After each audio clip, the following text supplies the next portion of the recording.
Hello everyone, this is Carlos and today I'm going to be talking about why you should consider rowing dynamic instead of stationary. Rowing stationary, front part is not moving, is attached to the ground and the seat is moving. So you that are sitting on the seat with the feet strapped are moving back and forth to the front, going back and forth. Dynamic is when that front part moves and the seat moves too. So we have a bar that is totally free from the front part on the seat. One can move, the other cannot move.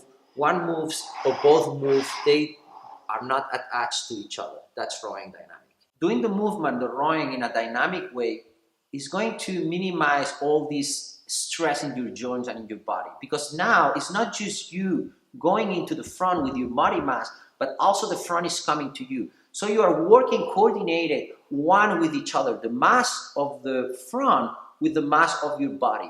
And it becomes then a fluid movement, something that is linking, something that is dynamic, something that it doesn't have a start and a stop. It is not a punch and a dead motion or change of direction. The change of direction on each end are linked together and generate that rhythm and between that fluid thing, and is a lot easier on your body, on your joints. And you can feel it when you row one machine or the other one, a stationary machine or a dynamic machine.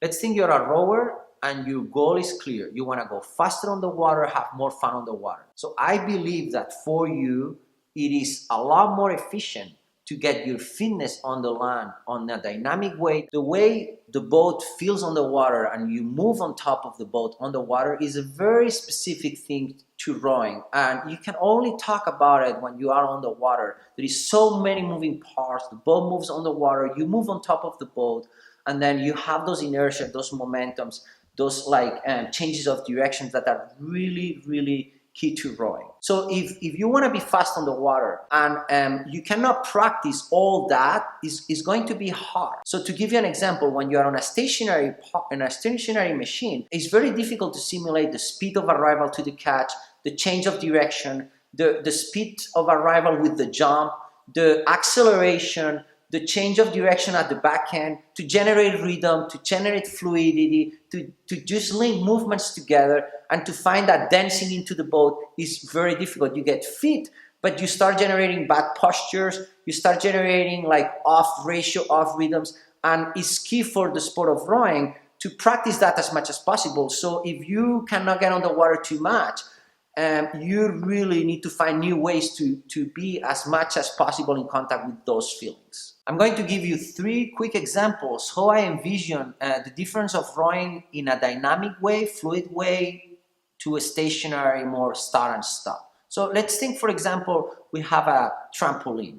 So when we are jumping on a trampoline, the trampoline as we land goes down, and then we need to time the moment we just go up. So it's not just us just jumping on the ground, but also we have a second level thing moving that is the trampoline that goes back and down. So for me, rowing dynamic would be adding the trampoline, and rowing stationary would be jumping against the ground. Another example that the other day came to me on my head when I was looking at videos on YouTube was fly fishing.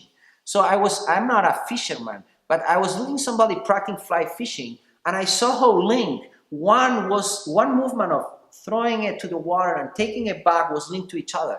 And I saw how one motion had so much to do with the other motion, and the rhythm and inertias of that was what was generating the effective fly fishing. So now let's think about fly fishing, this motion that never stops, is linked to each other, and is very dynamic and very fluid, to just hammering against a rock, boom, boom. That's a little how I see stationary rowing to dynamic rowing. And the third example that can get a little more complex, but you can visualize it, is let's think about a double pendulum. So 2 cables with 2 balls, and then we start making a play. So one hits the other and they get into this rhythm. So each ball, each pendulum will come down and hit the other one, and they will find a rhythm that works. If we get one ball that starts working differently, we stop it and send it, it will alter this whole motion. So that rhythm that you generate and the pendulum generate and change of directions and inertia is what I understand how dynamic rowing is that everything is linked, and every part, every change of direction